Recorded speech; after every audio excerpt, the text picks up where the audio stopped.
milagrosa. Quiero que me acompañen a Lucas capítulo 23, versículo 34. Y va a estar también en las pantallas. Y quisiera que oremos juntos, pero también podamos cerrar nuestros ojos por un momento y escuchar estas palabras e imaginar que estamos en ese lugar. El Señor ya fue golpeado, fue herido, ya atravesaron sus manos, sus pies, y está en la cruz. La gente a su alrededor está burlándose, la gente a su alrededor está diciendo muchas cosas, pero aún dentro de toda esta situación que está pasando, el Señor dice: Padre, perdónalos porque no saben lo que hacen. Vamos a orar. Señor, te pido que en esta reflexión podamos entender la clave tan fundamental que es el perdón. Y Padre, podemos tan simplemente cerrar los ojos e imaginar que estamos en ese lugar. Hay gritos, hay lágrimas, hay personas que están ofendiéndote y otras personas están viéndote. Todos están expectantes a que algo más suceda. Pero aún en medio de todo esto, tú nos ves y no lanzas un juicio o una condena para aquellos que te están atacando, agrediendo. De este corazón tan bello y hermoso, lo único que sale es: Padre, perdónalos porque no saben lo que hacen. Ayúdanos, Señor, nosotros. En el nombre de Jesús. Amén. Y amén. Estaba estudiando un poco sobre esta expresión y la palabra perdónalos, el significado literal de lo que está hablando perdónalos, en el original, el resultado de esta palabra es sacar fuera, déjalo ir, o no lo tomes en cuenta, o déjalo de lado. Aquí Jesús está orando e intercediendo por aquellos que lo habían torturado, golpeado, y Jesús pide perdón por ellos. No solo eso, sino que la misericordia de Dios se manifiesta en la expresión: no saben lo que hacen. Sin duda alguna, el texto nos hace y nos muestra que existía una ceguera espiritual en aquellos que lo estaban atacando, lo estaban agrediendo. Sin duda alguna existía una ceguera espiritual, no solamente en la gente que lo estaba atacando, no solamente en la gente que lo había clavado en la cruz, no solamente existía esta ceguera espiritual en los líderes religiosos o en el pueblo, también existía esta ceguera espiritual en los discípulos, que cuando fueron a arrestar a Jesús, lo que hicieron fue huir, alejarse.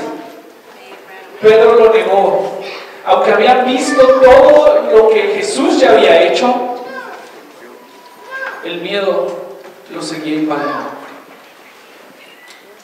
El perdonar no es algo que nace de un corazón espiritualmente ciego.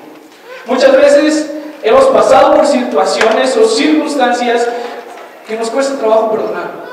Hay cosas que aún tenemos en la mente de personas que quizás nos lastimaron, nos dañaron, nos insultaron o dañaron nuestra confianza. Y muchas veces pasamos muchos años, mucho tiempo en tratar de perdonar a las personas. Aquí podemos ver a Jesús llevando todo el pecado de la humanidad, llevando el pecado de aquellos que estaban en ese lugar también, y diciéndole: Padre, perdónanos. Aquí Jesús mismo nos muestra que las faltas y pecados que Él estuvo llevando en la cruz tienen que ser bañadas por su sangre y su perdón por cada uno de nosotros. Primera de Pedro, el apóstol Pedro dice: lo más importante de todo es que sigan demostrando profundo amor unos a otros, porque el amor cubre gran cantidad de pecados. El perdón es algo que debe de caracterizar a todos aquellos que seguimos a Jesús. No que vamos a permitir las ofensas y que vamos a continuar permitiendo que otros nos dañen, pero sí nos invita Jesús a que en amor podamos acercarnos a la cruz, decirle: Señor, esta es mi causa, tú tienes el control de esto. Entiendo perfectamente que el perdonar requiere un gran sacrificio, y tenemos el más bello ejemplo de perdón y sacrificio. Jesús mismo ha perdonado nuestras faltas y pecados, y Él mismo ha llevado nuestro dolor y nuestras ofensas, y Él nos invita a responder con la misma misericordia, gracia y amor a aquellos que nos han herido y lastimado. No que soportemos el dolor, sino que en amor a Jesús podamos perdonar y recordar que todos nosotros recibimos perdón sin dar nada a cambio. Cada uno de nosotros recibimos este perdón sin traer nada. Solo podemos ver la cruz, ver a aquel que fue colgado en la cruz y creer que en esa cruz y a través de su sangre, mis faltas y tus faltas fueron cubiertas. Quiero que voltees a la persona que tienes a un lado y le digas: tus faltas ya han sido cubiertas.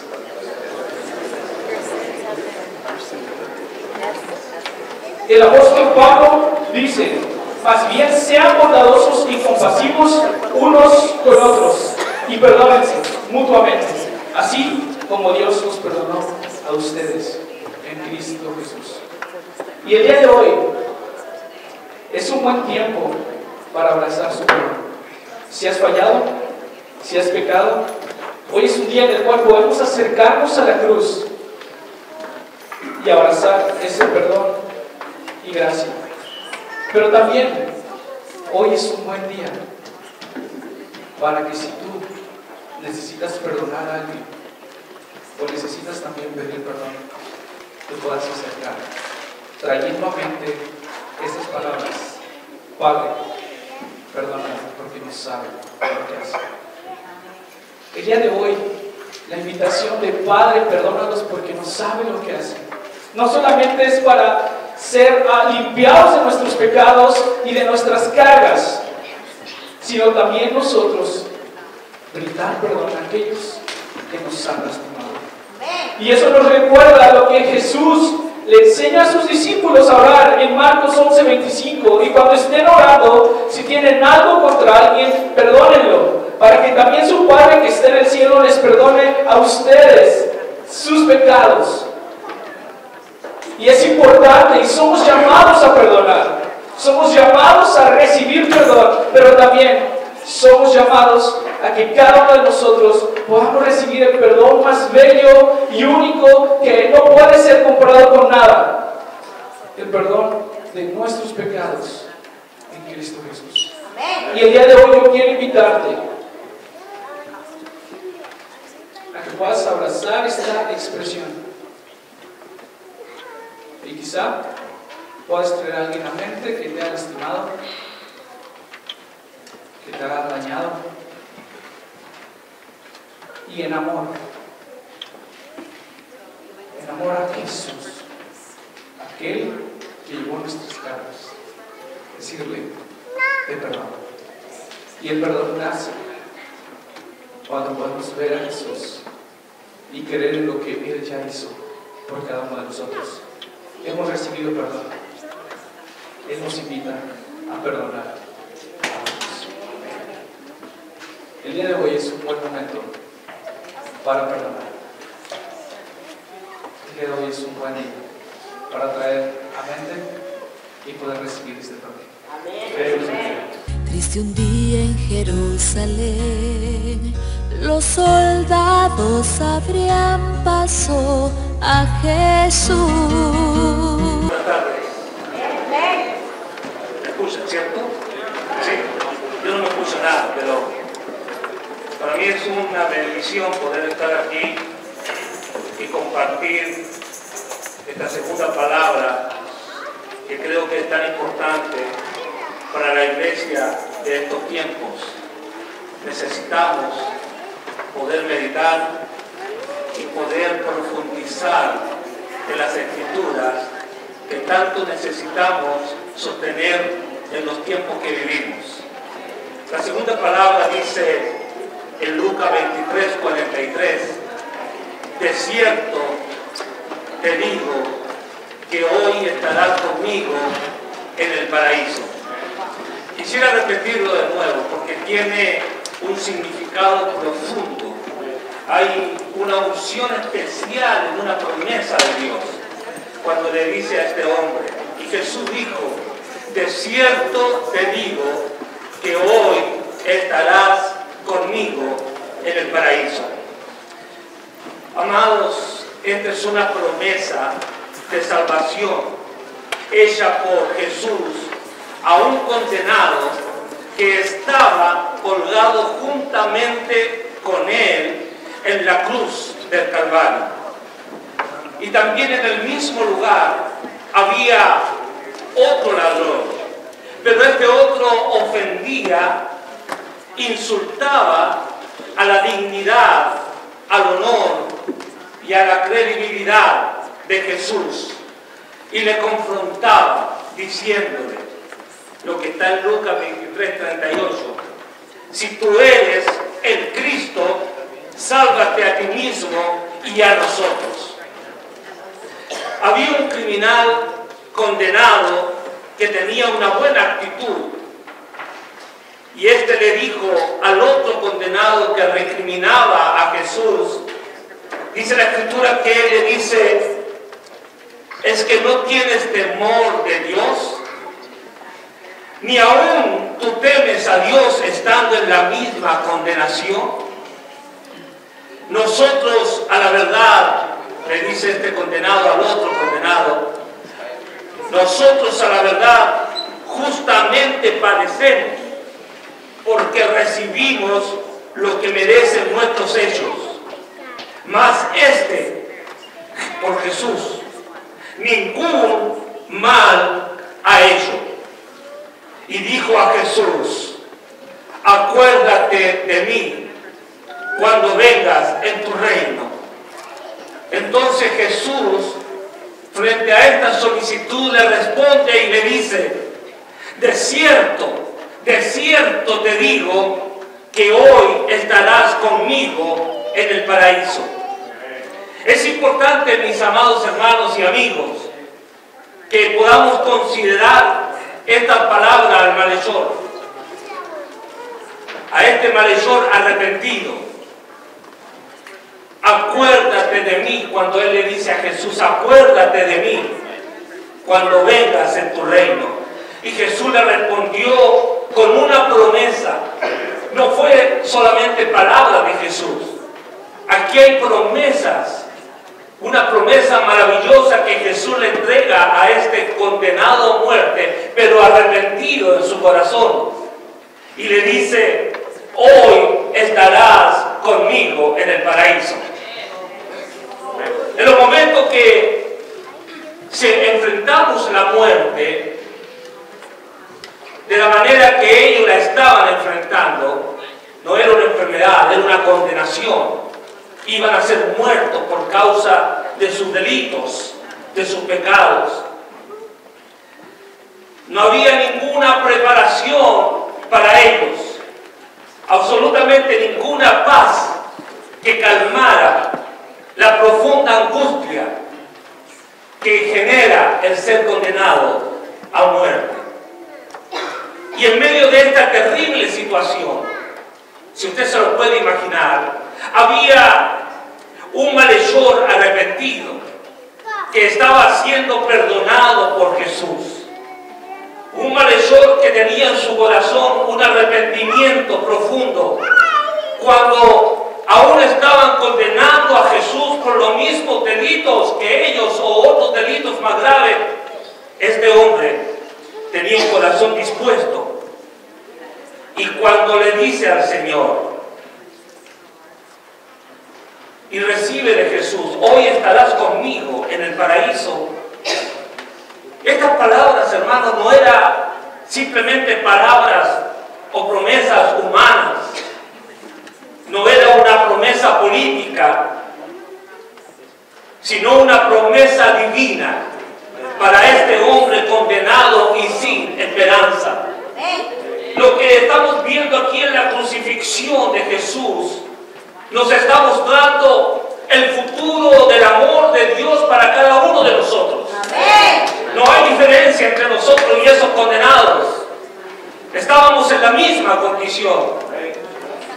Pero en esta oportunidad le dice el Señor, hoy estarás conmigo en el paraíso. Y también lo es para todo aquel que lo pide, lo cree con un corazón arrepentido. Yo quisiera solamente decir algo adicional. No tuvieron que hacer ningún curso de nada. No tuvieron que demostrar absolutamente nada. Estaban en el momento de la muerte. Simplemente tenían que creer en su corazón y reconocer a Jesús como el Señor. Y esto nos quiebra muchas veces la religiosidad metida en nuestras congregaciones, cuando tenemos que esperar que se muestre algo para creer en la salvación, y no es así. Y el Señor le dice, hoy estarás en el paraíso conmigo. No es un ofrecimiento, no es un ofrecimiento humano, no fue un ofrecimiento temporal o terrenal, era una promesa divina, era su gracia salvadora que le estaba diciendo a este condenado, hoy estarás conmigo en el paraíso. ¡Qué tremendo, qué maravilloso! Cada vez que escuchamos la palabra de Dios, el Señor nos está diciendo, estarás conmigo en el paraíso. Un ofrecimiento de salvación profunda de parte de Dios. Mis hermanos y amigos, estos malhechores representan al hombre culpable sin Cristo.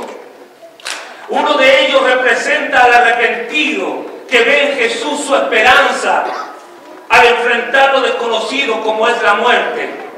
Aquel que se arrepintió y le preguntó que lo llevara al lugar donde él iba. Y el otro que estaba constantemente atacando a Jesús era o representa a aquel que quiere ayuda, pero no se arrepiente. Y pareciera que en los tiempos actuales hay muchos así también. Quieren la ayuda, pero no se arrepienten. Piensan que la iglesia es solo para la ayuda, pero no hay arrepentimiento. Mi pregunta para ustedes es, ¿con cuál de los dos se representan ustedes? ¿Con cuál de los dos se representan ustedes? El punto no es si vamos a la iglesia, sino es dónde está tu corazón. La palabra de Dios dice que donde está tu tesoro, ahí estará tu corazón. Si hoy le toca partir de este mundo, ¿usted se irá con el Señor? Es una pregunta importante que debemos tener una respuesta. Y la segunda palabra, dentro de esta segunda palabra que Jesús expresa en la cruz, dice que Jesús expresó en el Calvario, que golpeó el corazón de uno de los malhechores, del arrepentido, y que debería también golpear nuestros corazones como una promesa de vida eterna. Hoy estarás conmigo en el paraíso. Amados, aquí hay dos tipos de hombres. Esta segunda palabra del Calvario representa la salvación para nosotros. ¿Con cuál de los dos te identificas?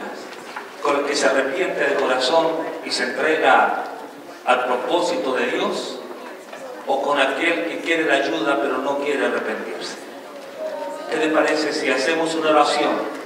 Y si tú eres uno de esos que necesita decirle al Señor, me arrepiento, quiero vivir una vida diferente, quiero librarme de la religiosidad y de creer que simplemente por sentarme en un templo yo soy tu hijo, este es el momento para hacerlo. Este es el día aceptable del Señor. ¿Qué le parece si cierra sus ojos? Padre, en el nombre poderoso de Jesús, gracias por esta palabra. Gracias, Señor, por tu sacrificio en la cruz. Gracias por permitirnos, Señor, poder recibir lo que tú tienes para nosotros. Y hoy, Dios mío, Dios, nos arrepentimos y entregamos nuestro corazón. Recibe al que en este minuto está diciendo, Señor, yo quiero tu obra perfecta en mi vida. Bendigo, Señor, a los que están en este lugar, a los hermanos y a los amigos que nos visitan hoy. Te lo pedimos en el nombre poderoso de Jesús. Amén, amén y amén. Mas la gente se acercaba para ver al que llevaba aquella cruz. ¿Me escuchan? ¿Cuántos están recibiendo algo de parte de Dios? Bueno, qué bendición. Pues para mí es un honor y un privilegio, como dice el pastor Joel, estar aquí compartiendo con ustedes.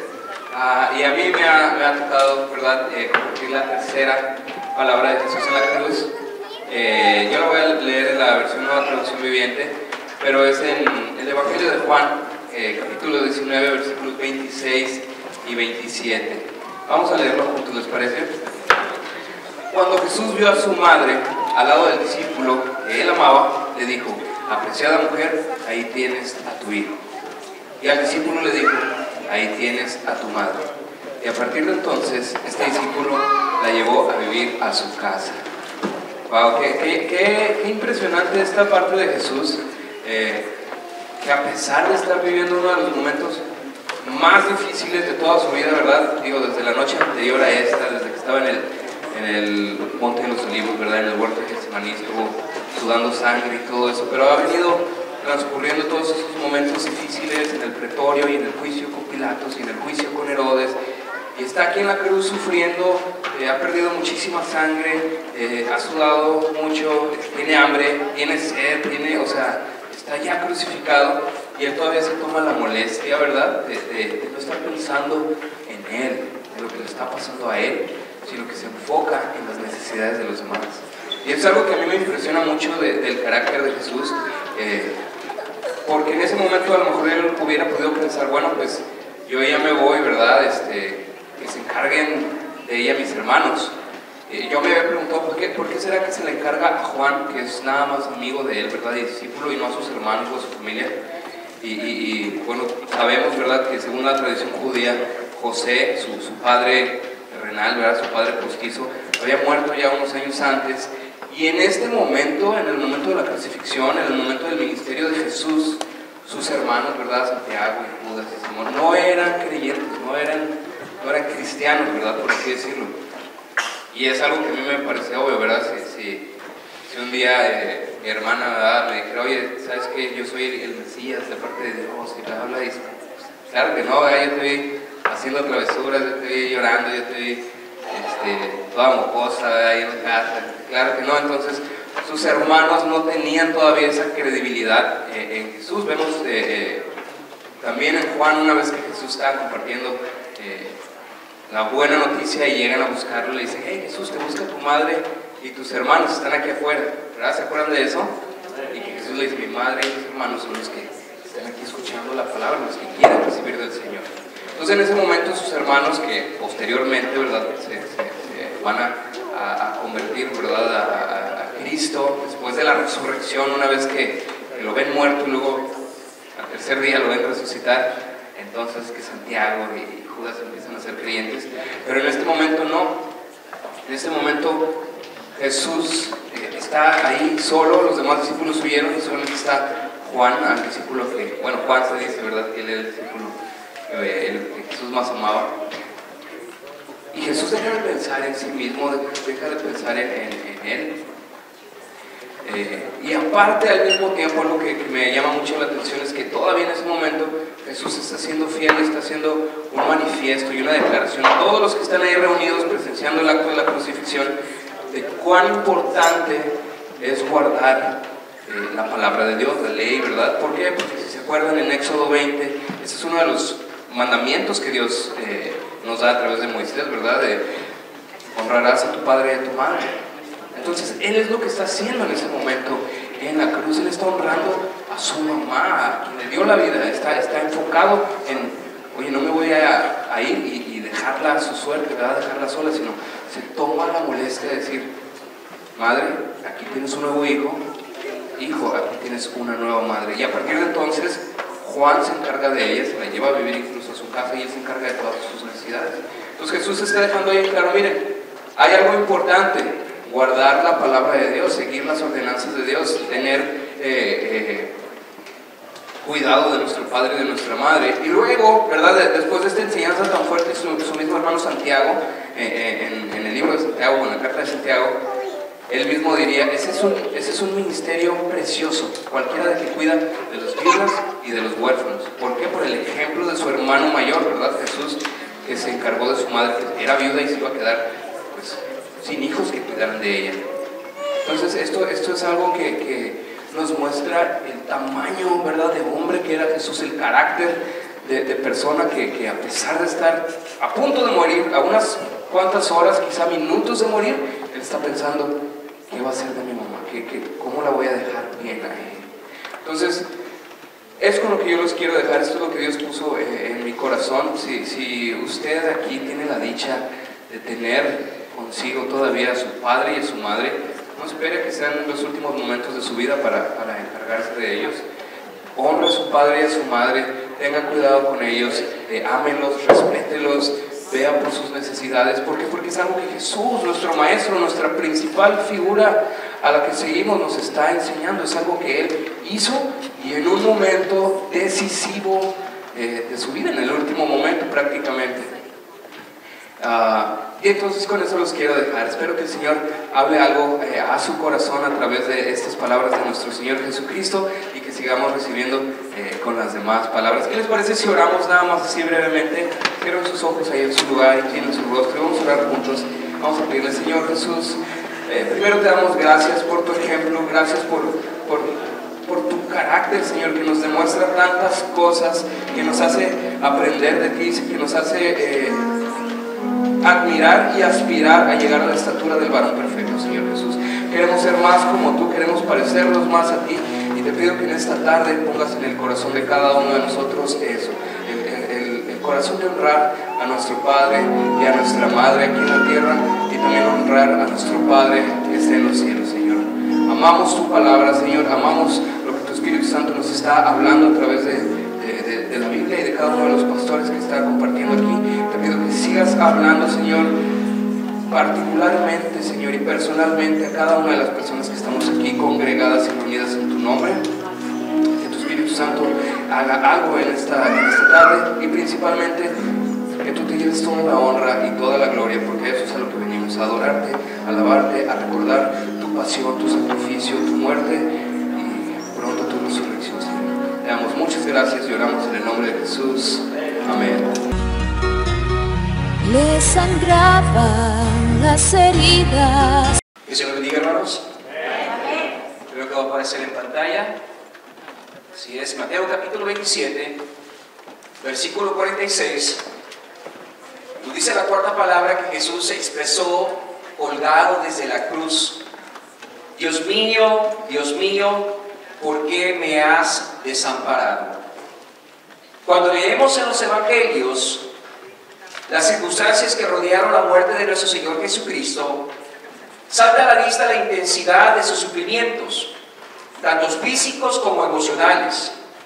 El Señor había sido literalmente masacrado por los soldados romanos antes de llegar a la cruz. Y no podemos minimizar el enorme sufrimiento emocional y mental que debe de haber sido para Él percibir la maldad humana en toda su crudeza y su maldad. Aunque Cristo era 100% humano y Dios, como la Escritura lo enseña, en su humanidad, como usted y como yo, en sus terminaciones nerviosas funcionaban como funciona la suya y la mía. Su dolor más grande, intensamente grande, no le sobrevino de la carne, aunque sí lo soportó, sino que sobrevino de la fuente menos inesperada. Cuando Jesús dice, Dios mío, ¿por qué me has desamparado?, está llamando, está repitiendo un salmo que para Jesús, siendo judío, era muy común. Y esto es el Salmo 22, versículo 1 y 2. Las palabras de Jesús no eran palabras nuevas. Eran las escrituras que estaba mencionando, repitiendo en ese dolor, en ese momento, expresadas en el Salmo 22, versículo 1 y 2. Dios mío, ¿por qué me has desamparado? ¿Por qué están tan lejos de mi salvación y de las palabras de mi clamor? Versículos 1 y 2 del Salmo 22. Las palabras que encabezan este salmo fueron repetidas literalmente por nuestro Señor Jesucristo un poco antes de su muerte y expresan uno de los más grandes misterios de toda la Biblia. Al Espíritu Santo le plegó revelarnos que Cristo fue desamparado por su Padre en el momento más terrible de todo su ministerio. No se trataba simplemente de una sensación de abandono, como la que experimentan los creyentes en ocasiones, sobre todo cuando están atravesando por un fuerte periodo de aflicción y no perciben la presencia de Dios en sus vidas. Así que no nos vayamos a querer confundir que cuando usted y yo experimentamos la soledad, cuando usted y yo experimentamos sentirnos desamparados de Dios, eso ni por cerca se le parece a lo que Cristo estaba atravesando. La palabra de Dios nos asegura que no existe ninguna cosa creada, ni en el mundo físico, ni en el mundo espiritual, que pueda separarnos del amor de Dios, que es en Cristo Jesús nuestro Señor. Como dice Pablo en Romanos capítulo 8, versículo 39. Nuestro Dios es un Dios fiel y Él ha prometido que nunca nos dejará ni nos desamparará. Pero en el caso de Cristo, cuando estaba en la cruz, el abandono no fue una mera sensación, no fue algo que Él estaba sintiendo nada más. Su abandono fue real. De hecho, esa es la única ocasión que se registra en las Escrituras en que Cristo no se dirige a Dios llamándole al Padre. Y la razón es claramente revelada en las Escrituras. Dice el profeta Habacuc que Dios es un Dios muy limpio de ojos para ver el mal. Capítulo 1, versículo 13. Y en ese momento Cristo estaba cargando con el pecado de su pueblo en una dimensión que nosotros no podremos ni nunca vamos a poder entender. Cristo fue hecho pecado para que nosotros pudiésemos ser justificados delante de Dios. Dice Isaías 53 que todos nosotros nos descarriamos como ovejas, cada cual se apartó por su camino. Y dice la palabra también que Jehová cargó en él el pecado de todos, ¿qué? Nosotros. Isaías 53, versículo 6. Esa es la esencia del mensaje del Evangelio. Que aquel, hablando de Cristo, que no conoció pecado, por nosotros lo hizo pecado, para que nosotros fuésemos hechos justicia de Dios en él. Segunda de Corintios capítulo 5, versículo 21. Y cuando eso estaba sucediendo, cuando Cristo fue hecho pecado por amor a su pueblo, el Dios perfectamente santo y justo no pudo tener con él la comunión deleitosa que siempre había tenido desde toda la eternidad. Esto es difícil de entender para nosotros porque tomamos el pecado con mucha ligereza, pero para Dios el pecado es algo tan serio que para redimir al pecador, alguien adecuado tenía que asumir la culpa y pagar por ella. La segunda persona de la Trinidad se hizo hombre y murió en una cruz porque era imposible salvar al hombre de otro modo. En la cruz del Calvario, Jesucristo sufrió el infierno que todos nosotros merecíamos por causa de nuestras transgresiones. Toda la ira de un Dios 3 veces santo fue derramada sobre él.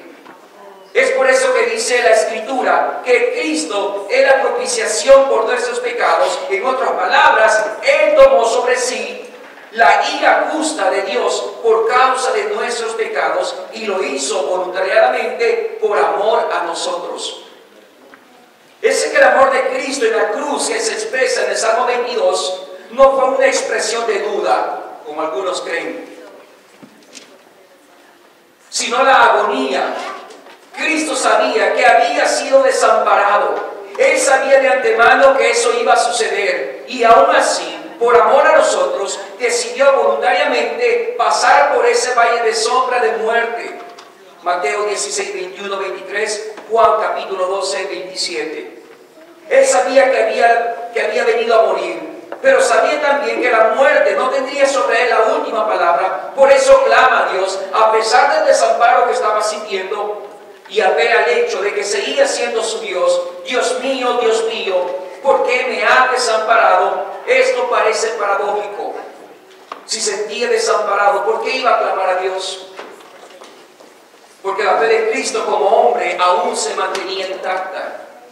El mero hecho de citar este salmo en esa hora de agonía era una prueba de eso. El Señor conocía el Salmo 22 de memoria y sabía que este salmo concluye con un canto de victoria, no con un grito de frustración. ¿Cuál es entonces el sentido de esta pregunta? El mismo salmo lo aclara en el resto de esa estrofa. Dios mío, clamo de día y no respondes, y de noche y no hay para mí reposo. Cristo está preguntando la razón no está preguntando la razón de ser desamparado, sino está expresando su angustia por la extensa duración de esta agonía. No podemos olvidar que la naturaleza humana de Jesús era realmente humana. Y es como hombre que Él está clamando aquí: Dios mío, ¿por qué me has desamparado tanto tiempo? ¿Cuántas horas más debo de soportar esta agonía? En la cruz del Calvario, en este momento, ya llevaba casi 6 horas en este suplicio. Y él sabía perfectamente que aquello no iba a terminar hasta que bebiera la última gota de esa copa de la ira divina de Dios. Así que, si existe en nosotros alguna duda, que lo que Jesús está expresando es desconfianza, que nos recuerda la palabra por medio de su Espíritu Santo en esta tarde, que lo que Cristo está haciendo no es un grito de duda, sino el clamor de alguien que está atravesando por el más intenso sufrimiento que hombre alguno haya experimentado jamás. Por eso continúa librando esta batalla en oración, clamando en ese mismo Dios que lo había desamparado. Esa es una de las características más impresionantes del Salmo 22. Comienza con un grito de desamparo, pero cada estrofa del Salmo 22 que describe los sufrimientos del Salvador le sigue inmediatamente una oración a Dios. Pero tú eres santo, tú que habitas entre las alabanzas de Israel. En ti esperaron nuestros padres, esperaron y tú los libraste, clamaron a ti y fueron librados, confiaron en ti y no fueron avergonzados. Versículos 3 y 5. El Señor está apelando aquí al carácter de Dios de manera particular y santidad y fidelidad, porque Dios es Dios santo. Siempre se ha mostrado como un Dios fiel para aquellos que han puesto su confianza en Él.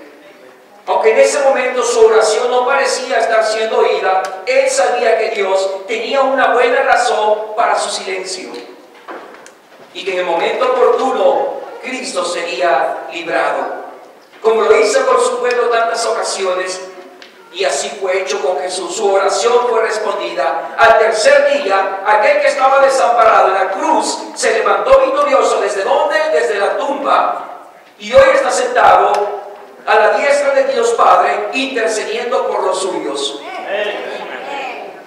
Esperando la llegada de aquel día en que regresará, ya no clavado en una cruz, sino que regresará victorioso a establecer su reino de paz y de justicia. Amén, hermanos.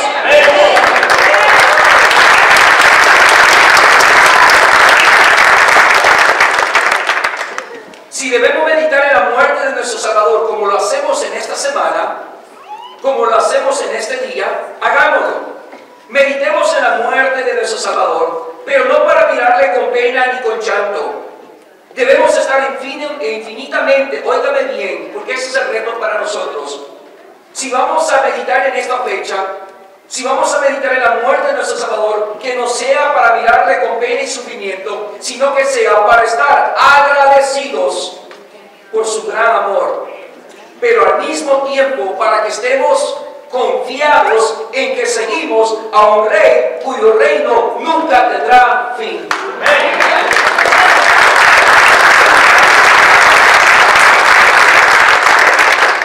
Así que el reto para nosotros no es solamente tomar esta ocasión para meditar en la muerte de nuestro Salvador, sino para meditar y pensar y reflexionar si somos personas agradecidas y si somos personas confiadas en lo que Cristo ha hecho por nosotros al morir y resucitar al tercer día. Que el Señor bendiga, hermanos. Que por mí Jesús sufrió, las espinas desgarrábanle su sien. A la iglesia del Señor, muy buenas tardes, Dios les bendiga. ¿Cuántos estamos contentos en esta preciosa tarde? Vamos a dar un aplauso de bendición.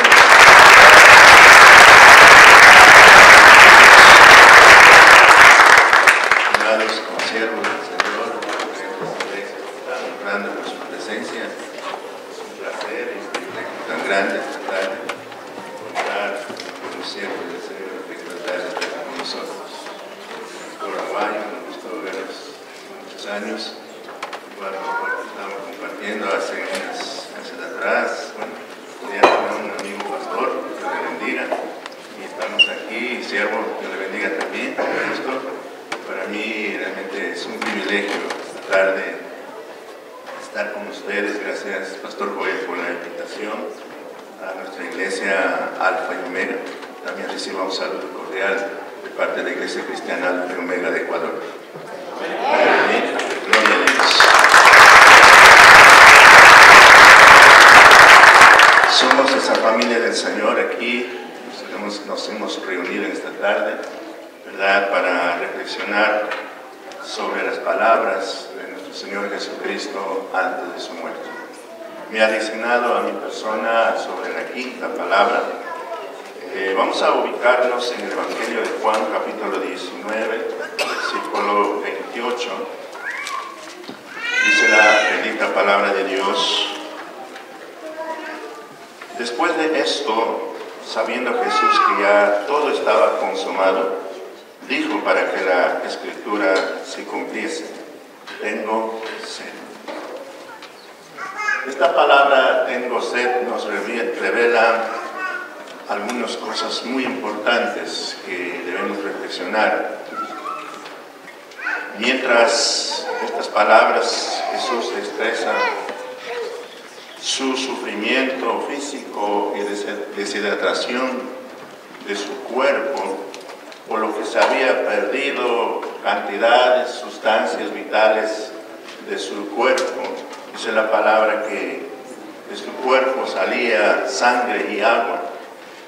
Nuestro Señor estaba pasando por momentos muy duros. El hecho de estar en dolor en su cuerpo, el hecho de que sentirse humillados, el hecho de que todos estaban ahí a la expectativa de lo que estaba pasando en Jesús, y dentro de su físicamente el Señor siente esa sed extrema que no podía, era inaguantable esa sed de que el Maestro quiere sed para calmar quizás ese dolor, esa angustia que estaba sufriendo en esos momentos. Y también nos revela que esta palabra de Jesús estaba también cumpliendo una de las profecías que había en las Sagradas Escrituras, cuando dice en el libro de Salmos capítulo 69, versículo 21, dice: teniendo sed le dieron de beber vinagre en vez de agua. Nuestro Señor Jesucristo a lo mejor lo desearía que lo diera por lo menos refrescar su cuerpo, su corazón. Pero la gente que estaba ahí tomaron, dice, un vaso de vinagre, ¿verdad? Y le tomaron y le pusieron en la boca de Jesús. Qué tremendo, amado hermano, que alguien nos dé esa manera, que podamos sentir de que alguien, nosotros pedimos agua y alguien le dé vinagre en nuestra sed. Yo creo que eso es lo más humillación que nuestro Señor sentiría, de que pide que nos diera un vaso de agua y lo dan vinagre. Entonces, mis amados hermanos, que esto nos da a entender que nuestro Señor Jesucristo también nos revela que en su sed había un clamor, una esperanza, un clamor que Él estaba haciendo en medio de esta sed física y la sed espiritual. Y también vemos que nuestro Señor se había tomado la forma de ser de dos naturalezas, como humano, como divino. Y en esto nos revela, amados hermanos, que nuestro Señor Jesucristo dice que tomó la vida humana, estaba como nosotros mismos, hombres humanos, que sentía dolor, que sentía sed, que sentía hambre. Muchos momentos pasó por momentos de alegrías, tristezas, en algunos momentos fue humillado, fue despreciado, que tenía a sí mismo quienes estaban con Jesús, quienes no estaban, pero Jesús realmente sintió como nosotros humanos, que muchas veces pasamos diversos problemas, situaciones, dolores, sufrimientos. Igual nuestro Señor nos está revelando que Él tenía el sufrimiento físico de una sed extrema. En esto nos revela, mis amados hermanos que están esta noche aquí, sabemos que la sed es algo natural y esencial para un ser humano. La sed es algo natural que indudablemente nadie podemos decir que vamos a poder vivir sin agua. Todos nosotros necesitamos el líquido vital que es el agua, que es muy importante, esencial para nuestra vida. Cuando tenemos nosotros la sed, calmamos quizás tomar un jugo, un vaso de agua y no sé, cualquier forma nosotros pedimos, buscamos hacia nuestra sed. Amén, hermanos.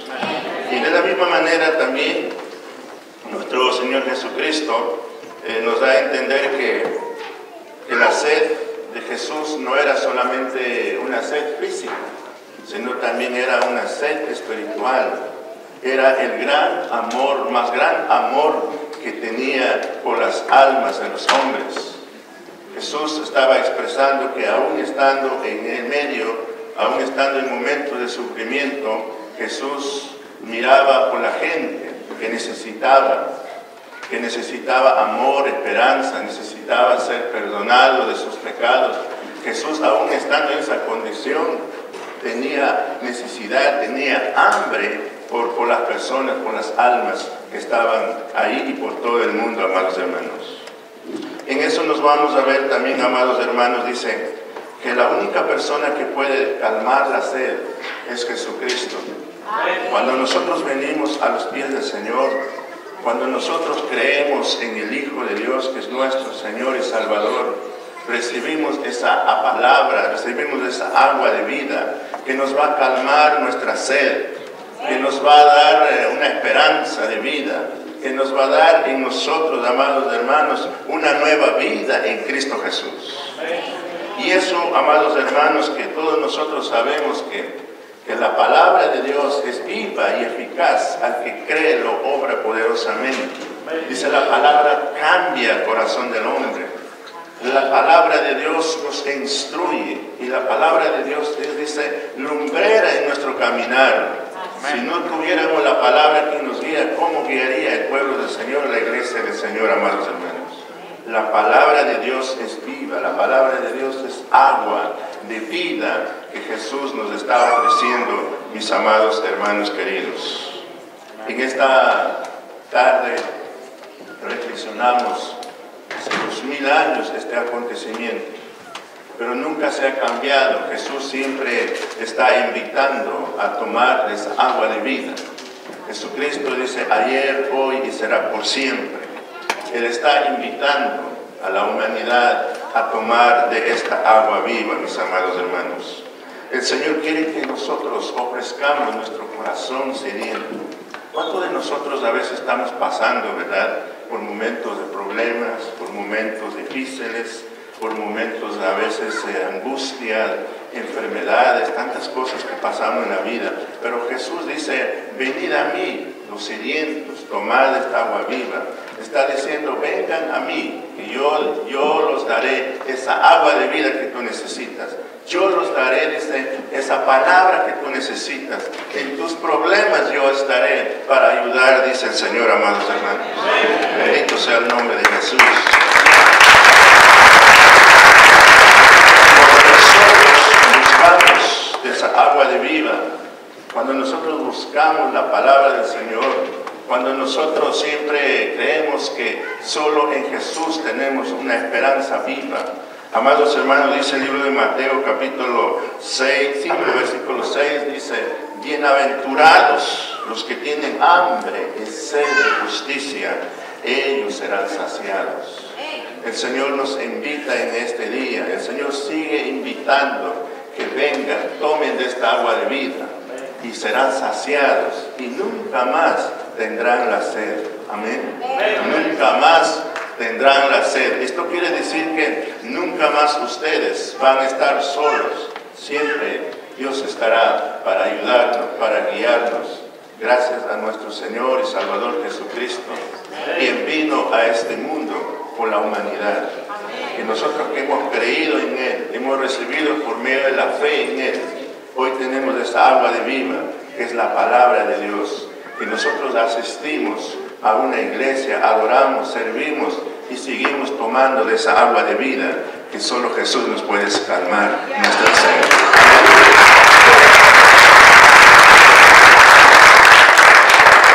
¿Cuál es el principal beneficio de tomar el agua de la vida?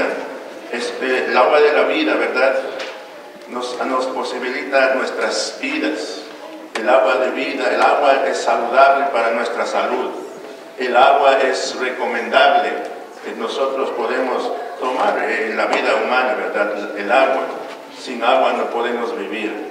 Y esto también nos quiere decir que nosotros, sin la palabra de Dios, si no está Cristo Jesús gobernando en nuestras vidas, en nuestras familias, no somos nada. Y tenemos que permitir que Jesús venga y comparta y dé esa agua de vida a cada uno de nosotros. Bendito sea el nombre de Jesús. Que Dios los bendiga, mis amados hermanos, esta reflexión maravillosa que estamos observando, no solo por este día. No seamos quizás como una religiosidad, decir que solo este día vamos a recordarnos del sufrimiento, del sacrificio de nuestro Señor. Todos los días de nuestras vidas tenemos que recordarnos, tener en memoria, conmemorarnos aquel amor, aquel sacrificio que Cristo Jesús hizo por nosotros, hizo por la humanidad. Y los que estamos recibidos, los que estamos con Cristo, vivamos cada día con la sed llena de la palabra de Dios. ¡Aleluya! Pero más inmenso fue su amor por quienes Él iba a morir. La cultura ecuatoriana es una cultura muy noble. Déjenme darle un pequeño testimonio de hace 2 horas atrás. Nosotros tenía yo la intención de comprar pan ecuatoriano, pero se me pasaron en medio de tantas ajetreos, me pasó a comprarlo. Entonces vi a alguien con pan ecuatoriano y le dije, ¿tú tienes carro? Y me dijo, sí, sí tengo carro. Y le dije, ¿podrías hacerme el favor? ¿Eres ecuatoriano? Le pregunté, y obviamente era ecuatoriano, tenía cara de ecuatoriano. Y me dijo, sí, soy ecuatoriano. Y le dije, ¿podrías hacerme el favor de ir a comprar pan ecuatoriano de mi parte? Mira, tengo $100, ve y compra $100 de pan ecuatoriano. Y me dice, sí, con mucho gusto, pastor. Y le iba a dar el dinero y dice, no, no me dé nada, yo lo voy a poner. Y digo, no, es que por favor recíbelo. Y dice, no, es de parte de Dios y es para Dios y es para el pueblo de Dios, yo quiero participar.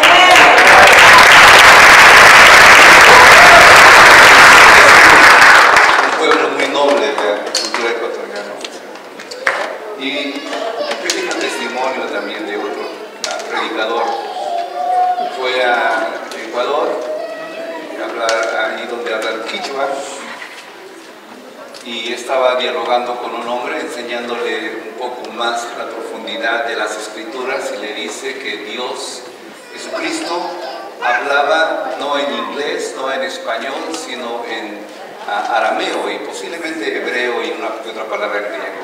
Y el hombre le dice, no, dice, Jesús hablaba en quichua.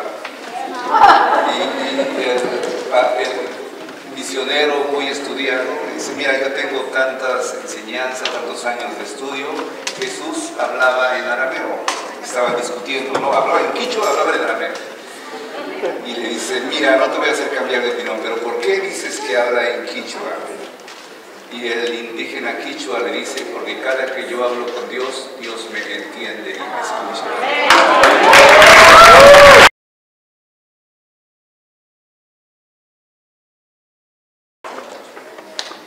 Buenas tardes, que la gracia, misericordia y paz de Dios nuestro Padre y del Señor Jesucristo estén con ustedes. Amén. Es un gusto estar acá, una bendición. Reciban saludos del arzobispo Jenkins, él es mi pastor, como decía el pastor Joel, ahora todos tenemos que dar cuenta. Está honrado de saludarle de parte de toda la iglesia Open Door Evangelistic World Ministry aquí en la calle 28 y la otra, en el cual yo soy pastor del ministerio de aquí. Amén. Saludo a todos los diferentes miembros del clero, a todos los pastores de diferentes congregaciones. Y para la gloria y honra de nuestro Señor Jesucristo, me dieron la oportunidad de compartir la palabra número 6.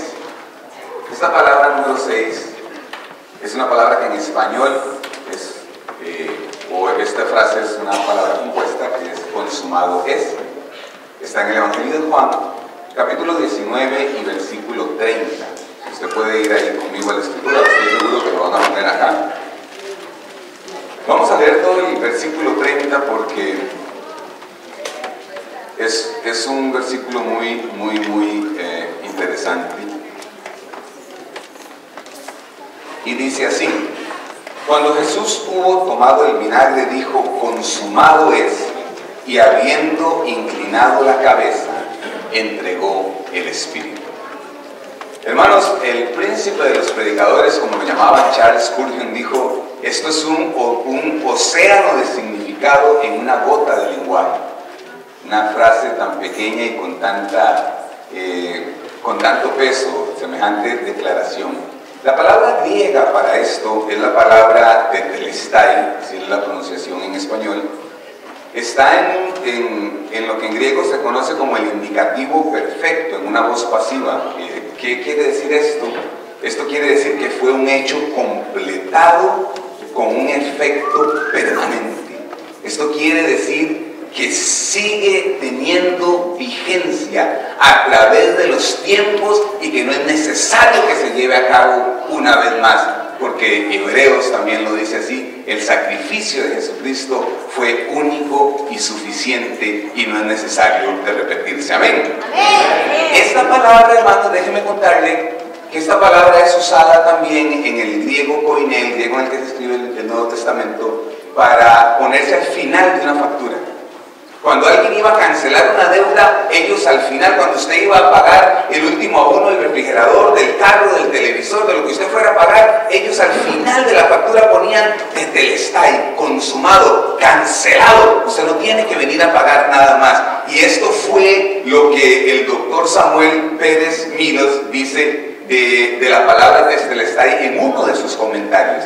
Quiere decir, amado hermano, que Jesucristo en la cruz pagó total y absolutamente la deuda que usted y yo, como pecadores, teníamos para con Dios. Amén.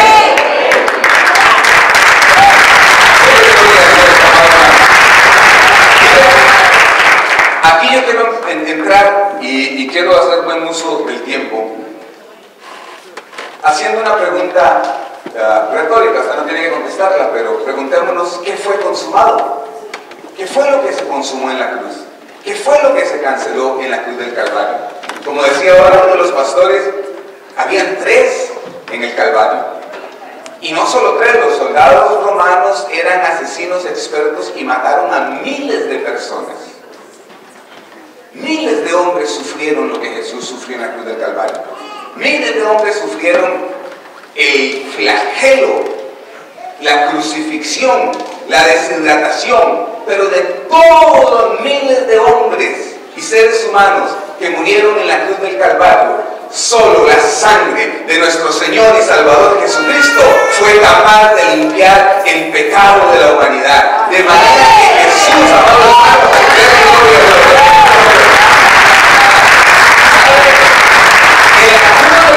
cuando Jesús estuvo subido esas 6 horas ahí en la cruz, amado hermano, se consumaron todas las profecías del Antiguo Testamento que hablaban de su nacimiento, que hablaban de su vida, que hablaban de su muerte, que hablaban de su obra redentora. ¿Sabe, amado hermano? La palabra testelestai, la palabra consumado está declarando y señalando el fin de todos los rituales y sacrificios ceremoniales de la ley judía que ya no eran necesarios, porque ahora el verdadero Cordero de Dios que quita el pecado del mundo se manifestó en la tierra y derramó su sangre para que usted y yo seamos salvos y tengamos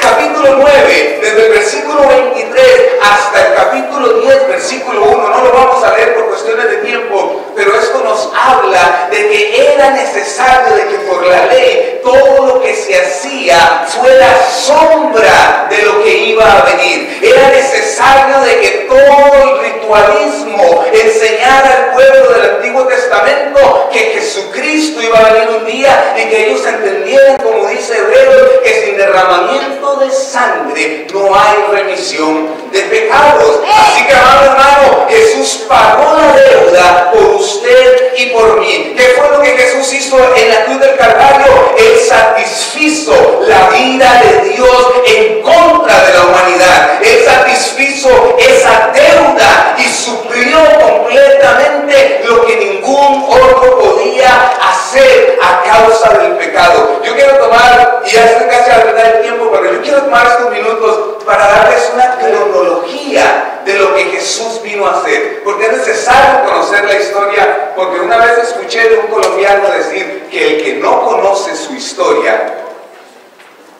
está dispuesto a repetirla. Y es necesario que nosotros conozcamos la historia para que no cometamos los mismos errores que otros han cometido en el pasado. ¿Qué fue lo que ocurrió? Y no voy a leer las citas bíblicas, pero le voy a hacer mención de estas. Génesis 3 nos relata el pecado y la caída del hombre. Nos relata cómo el pecado entró en el mundo y fuimos manchados de esa simiente adámica y esa herencia pecaminosa. Pero específicamente de la boca de Dios salen unas preciosas palabras en Génesis 3:15 que se conoce como el protoevangelio, la primera mención de la obra redentora de Cristo en un futuro, cuando Dios le dice a la serpiente: pondré enemistad entre tu simiente y su simiente. Ella te herirá en la cabeza y tú le herirás el calcañar. Estaba hablando de Jesucristo, estaba hablando de lo que iba a venir en el futuro. Seguidamente, años después, el profeta Isaías en el capítulo 7 y versículo 14, guiado por la mano de Jehová y el Espíritu de Dios que vino sobre él, suelta la profecía del nacimiento virginal de María, encarnado Jesucristo en su vientre, y dice: la Virgen concebirá y he aquí darás luz un hijo y será su nombre Emmanuel, que significa Dios con nosotros. Hermano, yo le tengo una noticia. El Espíritu Santo llevó a Pablo a decir en Gálatas 4:4 que en el cumplimiento de los tiempos Dios envió a su Hijo, nacido de mujer, para redimir el pecado de la humanidad. Amado hermano, Jesús no vino ni antes ni después, vino en el cumplimiento del tiempo que Dios había previsto desde antes de la creación del mundo, para redimirnos y darnos salvación y vida eterna, amado hermano, porque así lo quiso Dios. Y cuando el precioso verso 1:14 de Juan dice: el verbo de Dios se hizo carne y habitó entre nosotros, la magnificencia, la majestad y la totalidad de la deidad se materializaron en 3 puntos y algo litros de sangre para ser derramada en la cruz del Calvario, porque Colosenses dice que en él habitó la plenitud de la deidad, porque a Dios le plazó que así fuera, amado hermano. Imagínese lo que Juan el Bautista sintió en capítulo versículo 1 de Juan y versículo 29, cuando lo ve venir y dice: he ahí el Cordero de Dios que quita el pecado del mundo. Oh, mi amado hermano, usted y yo estamos viendo lo que otros desearon ver. Elías no lo vio, David no lo vio, Noé no lo vio, Abraham creyó como viendo al invisible, pero usted y yo, amado hermano, por su Santo Espíritu, estamos aquí entendiendo y conociendo las bendiciones que Dios tiene para nosotros.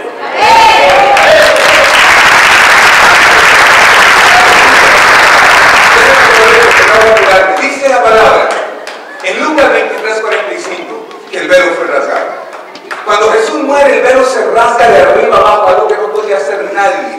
Era un velo tan grueso, y si se hubiera rasgado de abajo para arriba, hubieran podido decir que eran los magos, pero fue Dios el que lo hizo.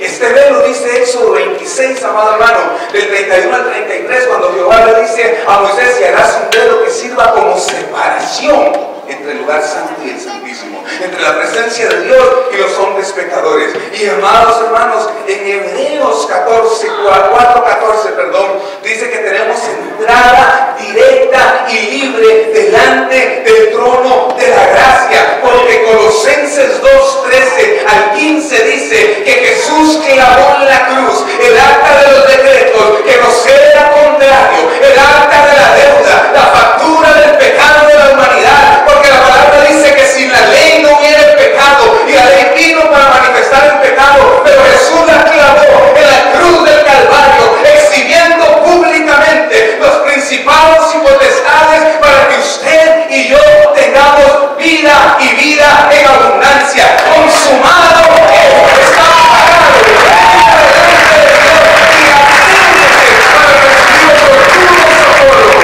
Gloria a Dios, amado hermano. Y mire, en este minuto que me queda le voy a decir el final del verso.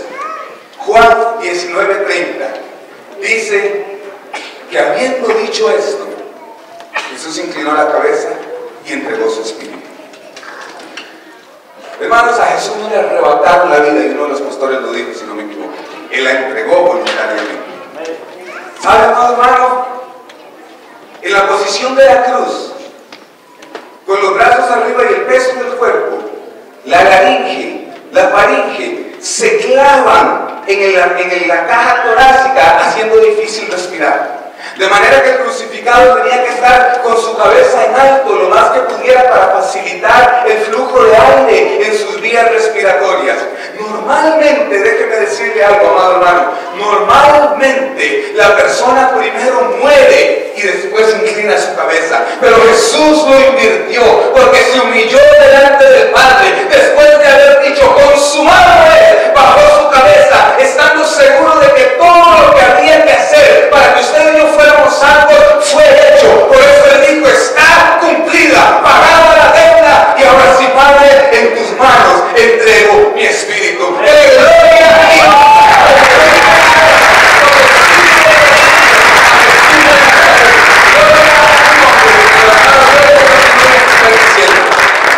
por la vía dolorosa, que es la vía del dolor, como oveja vino Cristo, Rey y Señor. Dios los bendiga a todos. Somos todos cristianos aquí. ¿Saben lo que significa la palabra cristiano?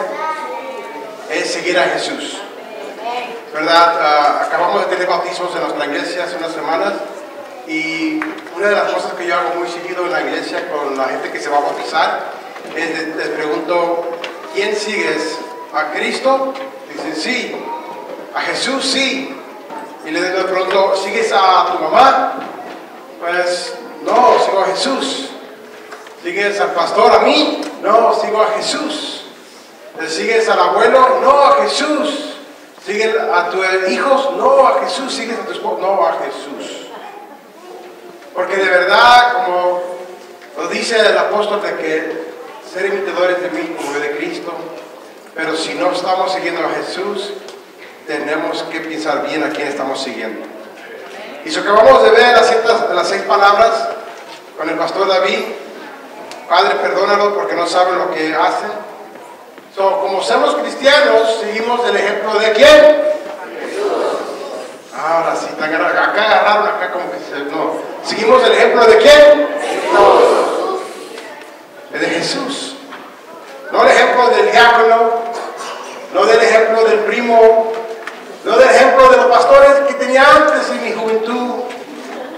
Buscamos el ejemplo de Jesús. Si Jesús dice perdónalos, como dice el pastor David, es que tenemos que perdonar. Pastor, es que tú no sabes lo que me hicieron a mí. Es que tú no sabes cómo el pastor me dio. Es que tú no sabes lo que mi papá me dijo una vez. Es que tú no... Jesús dijo, perdónanos. Luego dice el pastor Juan, dice, yo te aseguro que hoy estarás conmigo en paraíso.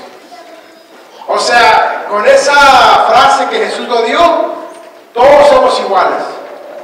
No importa si vienes de clase en tu país que piensas que eres de clase baja, no importa si sientes que vienes de clase alta, no importa si te crees bien americanizado, no importa si te crees que sabes 3 lenguajes, no importa, para todos son iguales. Amén. Mira que está a tu lado, somos todos iguales.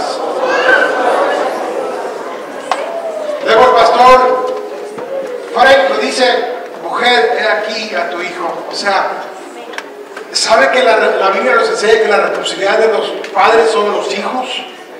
Muchas veces en la iglesia, no sé pastores de ustedes, pero a veces la gente dice, pastor, mira, ahí está, ayúdenle.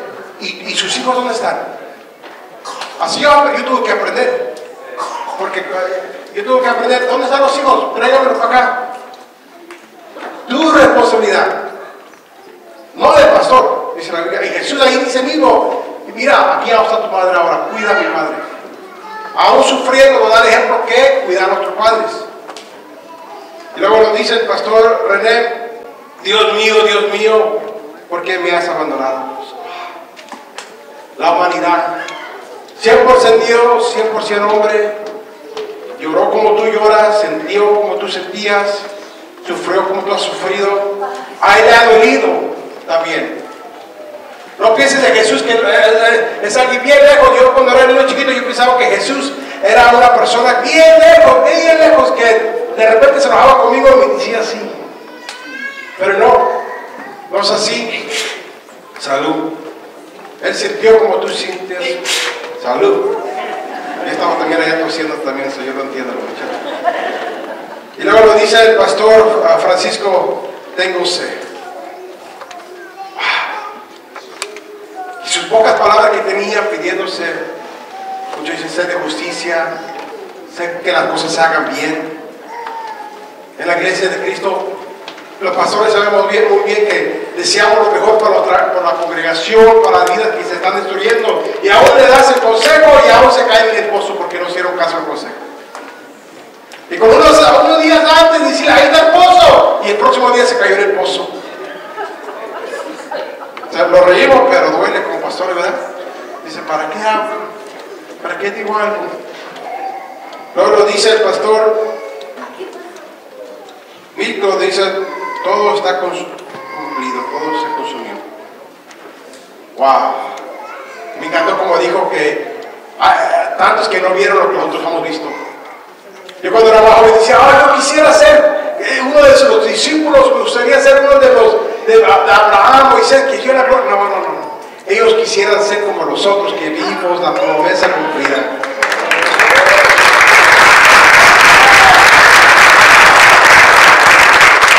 Ahora la última parte, Padre, en tus manos encomiendo mi espíritu. ¿A quién seguimos? Y Jesús dio todo por la causa. Dio su vida. Y si Dios nos está pidiendo, ¿qué estás tú dispuesto de dar por mí? ¿Estás dispuesto de dar orgullo? ¿Cuántas veces escuchamos, yo sé, así soy, así siempre voy a ser? Por orgullo. Yo sé más que los demás, yo estoy viendo la soberbia. Pero cuando me hacen enojar, no me quieres conocer. El enojo. A mí ni estamos pidiendo que dé la vida como pastores. Yo no creo que predicamos de la tarde, muérete para Jesús ahorita. No, ¿verdad? Camina con Jesús. Da lo que tienes. Pedimos una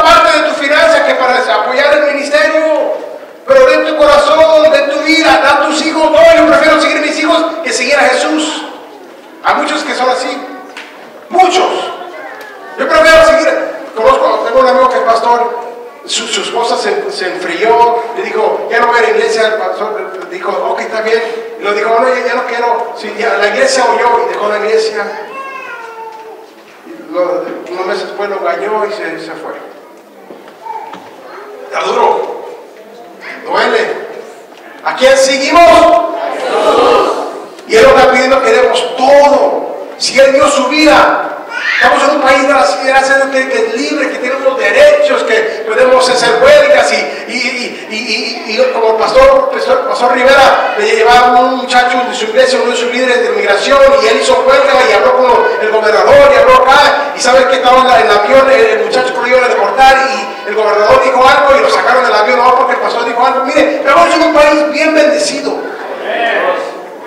Bien bendecido, que no tienes que preocuparte, dice, hey, da tu vida, muérete. Pero dice, da tu corazón, da tus sentimientos, da tus pasiones, da lo que tienes, pon a Jesús primero, ponlo antes que todo, porque cuando lo pones primero, lo demás viene. Si Jesús lo dio todo, le da todo a Él. Padre, en tus manos encomiendo mi espíritu. Cuando yo de repente me pega, cuando el orgullo de repente, porque como pastor, no sé si saben, ¿verdad? Yo sé que todos los pastores aquí son bien honestos, como pastor nos pega a veces el orgullo también. No tenemos alas, yo en la iglesia siempre digo, mira, no tengo alas, ¿verdad? Y no tengo alas. Y yo como pastor tengo que entregar mi orgullo, entregar mi enojo. ¿Cuántas veces, pastor, queremos pegarle a la gente, verdad? No sé si ustedes, pero a mí sí, que Dios me perdone, ¿verdad? A los que están aquí no, ¿verdad? Pero a mí ya da ganas de pegarle a alguien. Pero tengo que entregar todo, pastor. A usted no, ¿verdad? Tampoco más o menos. Oye, no, por eso te digo muy bien, ¿verdad? Porque a veces nos pegamos a la gente. Gloria a Dios. Pero dado todo lo que tú tienes. Y Él va a cuidar lo demás. Él va a cuidar lo demás. Digan conmigo, Señor, te entrego más de lo que soy. Tú moriste por mí. Y ahora yo quiero dar mi vida a ti. Más cada día. En el nombre de Jesús. Amén. Y fue quien quiso ir por su amor, por ti y por mí, por la vía dolorosa al Calvario y a morir.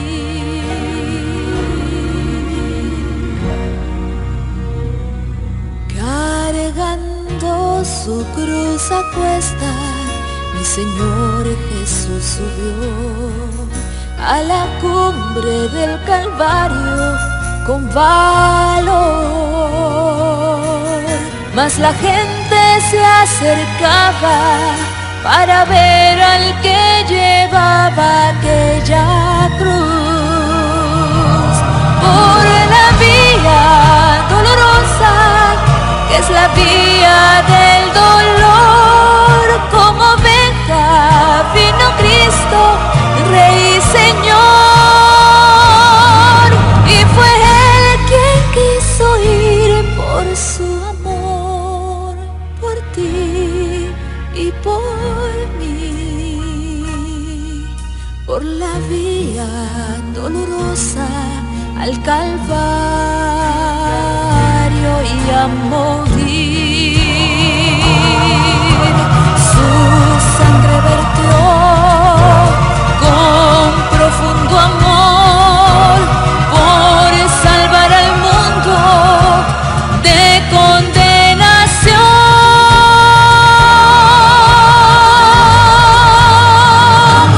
Por la vía dolorosa, que es la vía del dolor, como oveja vino Cristo, Rey y Señor. Y fue Él quien quiso ir por su amor, por ti y por mí, por la vía dolorosa al Calvario y a morir.